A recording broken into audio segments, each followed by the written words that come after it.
asalaamaaleykum mbokk nuyu naa la di rafetlu sa ànd ak man di la ndokkale ci 18 safar bi nga xam ne moo weesu muy un événement majeur bu nga xam ne tey ji jàpp naa ne ku ci waxul mooy déggoo sa jamono di ñaan yàlla maam Cheikh Ahmad al Khadim ak mag ñu baax yi nga xam ne ñoom la àndaloon yàlla na yàlla yokk ngërëm ak yërmande ci ñoom yokk seen leer tax suñ seen barke programme politique bi ma lay wax boobu ak léegi te mu sukkandiku ci koom-koom ay nit ñoo koy doxal mais ay nit yu mat nit sukkandiku ci stratégie yu ñaw yu xarala yoo xam ne nit ñooñu dinañ ko tëgg maanaam ñun ak pour ñun mais nit ñooñu anañu programme yooyu anañu tëralin yooyu tey jii tubaab yi dañu fëkk suñu xel dañu dox suñu mind comme niñ koy waxe suñu brain dañ ko jël def ñu ay complexe gis nga fi mu nekk nii ku làkkul ay tubaab ba roulé ay air ñu ne civilisé loo ou bien da nga xay di dem nañ ba yàq suñuy pas-pas ba nga xam ne ils ont fait de nous un peuple de grincheux kaas rek face à l'adversité du ñu ñafe dañuy dem marche dañuy takk ay brassards rouges ou bien des t-shirts rouges pour protester et c'est tout maanaam def ci ñun ay tubaab yu sotti dugal ñu ci benn système bu nga xam ne ce système politique bi ñuy jéng depuis plus de 50 ans c'est un système bu nga xam ne qui sert seulement leurs intérêts léegi ma laaj leen le grand poète Senghor l'intellectuel lan la ñu indil en définitive gannaaw bañ ko sublimer yóbbu ko au top ba ñu dem ba académie française et après concrètement lan la indil Sénégal lan la def ci ñun à côté Mamadou Dia le grand Maodo ka nga xam ne ci ay perspectives ba mu ngi tegoon Sénégal ci ay rampes yoo xam ne de développement kenn mënu ko xayma pourtant ñu ngi sublimer à côté un Thomas Sankara c'est la fougue waaye loolu gis nañ ko ci moom la jeunesse mais maa ngi leen di wax ne 10% Mamadou Dia moo ëpp Thomas Sankara mais tey Mamadou Dia boobu anam gisuñu ko fenn te bu dul woon ndimbalu boromam parce que borom cër la kon faagaagal nañ ko bu yàgg mais heureusement tout ça pour vous dire que rek la politique ne sert que des intérêts économiques kese intérêts économiques yi ñoo ñëw ñoom ñoo ñuy imposer suñu politique de telle sorte que tey jii bu ñu nax suñu bopp gis nga tant que le système est là ak képp ku fi mënti ñëw ak degré de nationalisme ak patriotisme boo mënti am système bi daf lay mëdd lu tax parce que ñoom ñëpp ils sont de la même école nasaraan yi ñoo leen jàngal ñoo nekk ci seen brain ils réfléchissent maanaam dañuy doxee ak xam-xamu nasaraan te loolu dara ils vont toujours servir ses intérêts par A ou par B ñoom ñëpp ci bokk yam y a pas plus nationaliste que Wade ou patriote mais dara il a été tenu au collet mënu ci dara parce que ça le dépasse réew mi kenn rek moo tiiñ tubaab yi kenn kese maam Cheikh Ahmad al Khadim moom moo ñëw jànkoonteeg yoon wan ñu ñun sénégalais ak mboolem àddina ne ñu tubaab yi ñoom ñooñu waxuma ne du ñu tus parce que ay nit lañu waaye maanaam système boobu ñu teg muy système boo xam ne de domination boo xam ne day ñëw noot ñu jël suñuy richesse moom ñu ci suñu xel moom moo ñëw nañu loolu du tus indi ay tontu yu leer yu matale yu nga xam ne tey jii ñun en tant que sénégalais buñ si inspiré wu non mais tubaab yi du ñu mën a dara suñu réew dana soqaleku te dinañu dem looloo tax ci sama njëlbéen ma ne leen nañu bàyyi attention ñu seetaat revisiter li nga xam ne tey mooy mouridisme waxuma ko en tant que doctrine parce que c'est pas scientifique mais mindset bi nekk ci moom ndax tey jii Sénégal ku nekk am na foo bokk waaw parce que ndono sallallahu alayhi wa sallam moo mel noonu sallallahu alayhi wa sallam dafa am ñoo xam ne ci ñoom ngay jaar pour am ci moom mooy këru diine yi nga xam ne moom nga fi gis mooy laayeen mooy murit mooy xaadir mooy tijaan yi ñooñu gannaaw nga jokk ci ñoom bul xool maam Cheikh al Khadim comme koo xam ne kii tarixa la yor déedéet kii dafa ñëw ne pas-pas dogu ci li nga xam ne mooy ndoon sallallahu alayhi wa sallam dinaa ñëw yeesal ko dëgëral ko kon maa ngi lancé un appel à toute cette jeunesse sénégalaise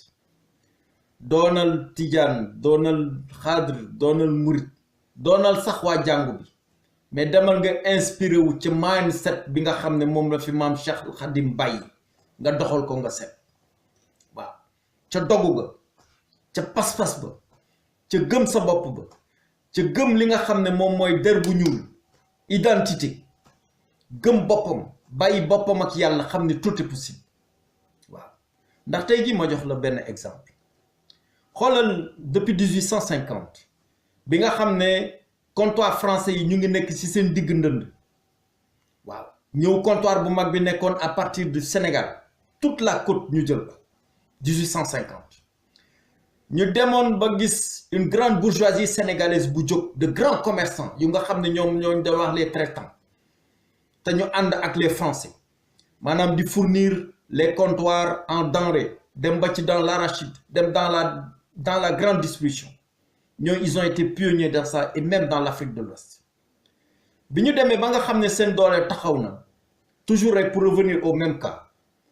tubaab yi ne ñii bu ñu leen bàyyee ak seen doole ji on va vers l'indépendance dinañ ko laaj te bu boobaa doole financier bi ñu am dina peser ba nga xam ne ñu dootuñu doon dara te dinañ yàq seen intérêt qu'est-ce qu'ils ont fait les tubaab à partir de 1900 ba 1950 ils ont été dans les colonies ils ont été au Liban fa la ñu dem jëli ay libanais employé leen jëlee leen foofu di leen fay weer pour ñu ñëw dans les comptoirs au lieu qu'ils travaillent maintenant avec les Sénégalais ils vont travailler avec des subalternes dem uti ay libanais parce que c'était moins cher deuxièmement ay nit la yoo xam ne dëkkuñu fa et donc ñu ngi nekk ci seeni waaw c'était pour toujours servir les intérêts on y revient toujours dem nañ ba vers 1950 amatul benn commerçant sénégalais bu ñu mën a wax koo xam ne poids économique bu dëgër boo xam ne moom la ñu mën a wax ñoom ñëpp ñu faagaagal leen qu'est-ce qu'ils en ont fait gis nga ñooñu nga xam ne les grandes familles ak les grandes bourgeoisies depuis ay Saint-Louis ak ñooñu ñëpp on en a fait des fonctionnaires waaw ils ont servi l'administration coloniale xoola fa ñu jóge doon ñoo xam ne dañu asseoiroon seen leadership économique dooleel ci lépp ba nga xam ne dem nañ ba représenter ñu un risque pour la France ñu daaneel leen indi des Libanais mooy ñi ngay gis foofu ñooñu ñëpp ci année yooyu lañ leen indi ne vous étonnez pas parce que Libanais yi jógee ñu fii rek ñëw ne dañuy dem Sénégal non dafa am lu leen indi et ça a été savamment orchestré ñu ngi leen jëlee Liban indi leen noonu leen indee ñu dem ma maîtriser toute la distribution ñi nga xam ne c'était des nationaux ils représentaient plus rien du tout ñu miroité leen ay postes def leen ay comptable ñi ay comité d'administration dugal leen noonu lañ leen faagaagale ba privé national sénégalais amatul bi ñu demee ba après 1950 ca ndono bu mag ba nga xam ne moom la maam Cheikh al Khadim bàyyi mooy Cheikh Mouhamadul Moustapha le grand leader ka nga xam ne moo tracé la grande mosquée de Touba dinaa ci ñëw ci yeneen communication moom moo dem booster waat affaire bi taxawal sa leadership affirmé ko moo tax tey bu la ci dara jaaxal les mourides ñoom ñooy les capitaines d'industrie ñañ doon wax naan ay moodu lañu ay nit la yoo xam ne bokk ñoon parce que ñoom ils étaient pas des 4 communes gis nga tubaab yi toujours pour man ñu jaxase ñu indi les 4 communes ne yéen vous êtes des français ñuy tubaab lu di jaay ngeew da ngay wax kenn ku mel ni man mu ne la je suis né à Rufisque naan maa ngi bokk ci 4 communes maanaam duggal ci ñun ay complexe yoo xam ne ba léegi moo ñu topp et ça bousille ce pays waaw donc ñooñu ma la wax muy moodu yooyu ngay wax ak yooyu ñoom bu du woon ñoom tey Sénégal gën a daan te lan la mu ngi bokk ci noonu maam Cheikh al Khadim mbokk kon tey defe naa duma la wax sax doing now dama lay wax na murite waaw na murite tey jii mooy logiciel d'exploitation bi nga xam ne ni ma la ko mën a jëmmale comme Windows xam nga internet pour yegg ci ku nekk di nga am sa opérateur mbaa sa fournisseur d'accès kooku sa mbiru bopp la mais dara terew la ñoo ñëpp ñu boole leen ñuy dox ci benn Windows waaye ñuy dox ci benn logiciel d'exploitation parce que ñun ci politique programme bi ñuy taxawal toujours ma koy wax ci koom-koom liñ si ut mooy pragmatisme ak efficacité liñ si ut mooy tey Sénégal mën a booloo ñu doon benn dooleel suñu bopp waaw bu ñu doonee benn dooleel suñu bopp kon lépp lu nga xam ne mën na ñëw participer ci doole jooju man ko jox regain de dynamisme dañ ciy taxaw maa ngi lay ziar di xaar say contribution ci suñu chaîne YouTube Kareka 2.0 di la tàllal loxo toujours ñëwal ñu ànd pour ñu liggéey suñu réew wasalaamualeykum wa rahmatullah fi amalillah